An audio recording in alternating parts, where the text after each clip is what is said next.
Yo, this is Big Sports here, and it's my first video and start the first series on the channel.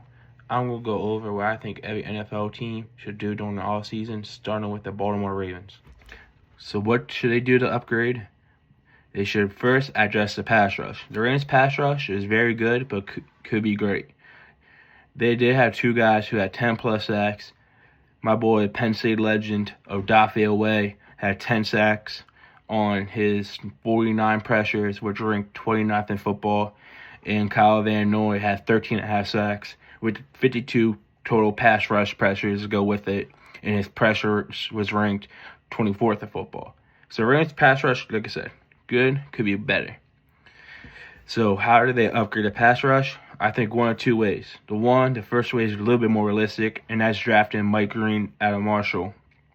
He had 17 sacks this year in Marshall University. He's a beast. If you look on the film, he's always, and I mean always, in the backfield, and he's disrupting. Even if he's not getting a sack, he's making the quarterback throw the ball away, throw a pick, like just bad throw that gets swatted down because the DBs can't catch for shit most of the time. And that's just how Mike Green plays. He doesn't give up. He has a counter move. So if his first move don't work initially, he knows how to counter. And usually, if the first move don't work, the second move's probably going to work. So you better hope your quarterback can throw the football quick, or else he's going to get Mike Green right in his face. So, yeah, like I said, the Ravens do have good pass rush options. So hopefully adding Mike Green to that mix will be amazing. Now, the second way I think the Ravens could do that is trade for Micah Parsons. Now, like I said, that's more unrealistic. I don't think it'll happen. But Micah did request a trade from the Cowboys on Sunday. Said he wouldn't mind being traded, and he wouldn't compete. That guy did want to compete too. Lamar Jackson should be 3, but still 2-time MVP. He'll get that 3rd, and he'll get that Super Bowl MVP eventually. Back to the topic. Micah, he had 11 pressures in week 1 alone.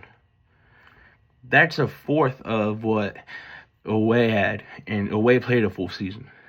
So if you just add him, drop him onto that Ravens defense with a Kyle Hamilton, with a Roquan Smith, with a D-line of Matty Bike, Oweh, and then a Micah, that would be top tier.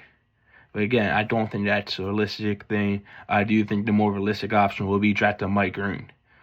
And now I know people might say, oh, the DBs are trash. DBs are trash. Because the first 11 weeks, we were getting cooked.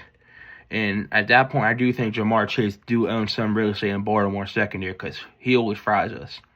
But when we moved Kyle Hamilton back, and then Darius Washington, the safety, who pretty much benched Eddie Jackson, and then eventually waived him, and then benched Marcus Williams, and he was rarely out there, our defense shot up in rankings. And the stats are there from week 11 to the end of the season. When we made that switch, our defense, especially the pass defense, was night and day. It was crazy just dropping those two guys, Eddie Jackson and Marcus Williams, how much it changed the whole defense. Another thing I think the Ravens might do, and it's not something I want. I do think, I hope there's a way we can keep all 3 tight ends on our roster, but I don't think it'll happen. Because at the end of next season, all of the tight ends on the Ravens, Mark Andrews, Isaiah Likely, and Charlie Kolar, are up to be free agents. And yeah, you better lose someone by trading them and getting some back than lose them and not get shit back for them.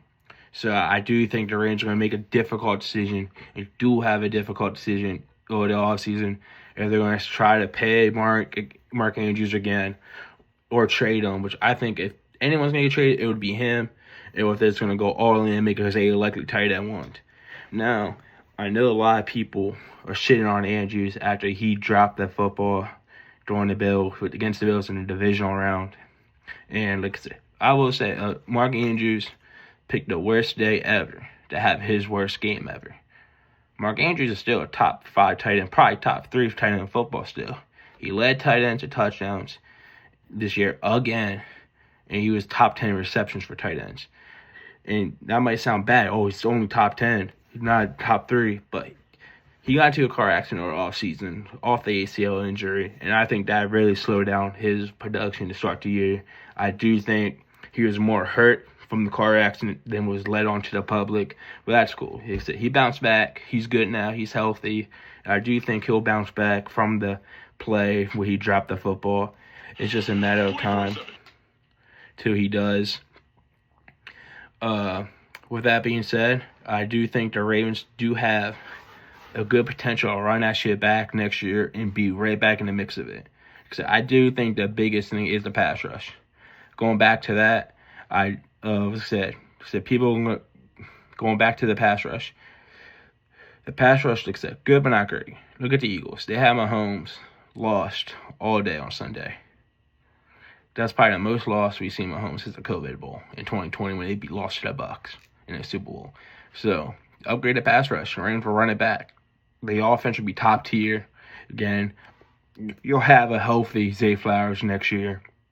Hopefully have a healthy Zay in the playoffs. Rashad Bateman will be back. Broke out this year. Like I said, you're going to have 1 year tight ends. Hopefully all 3 of them back next year. Hopefully 2 we can keep Likely and Andrews. Even though I don't think that will happen. Like I said, I don't think that will happen.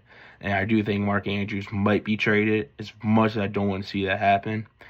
And like I said, you still got Derrick Henry. So if, like I said, bring Zeitler back, plug him in that O-line, and have better O-line for Henry to run through, it's a wrap. No one's stopping that shit. But yeah, that's the end of the video, and I hope you enjoyed. Like and subscribe and comment.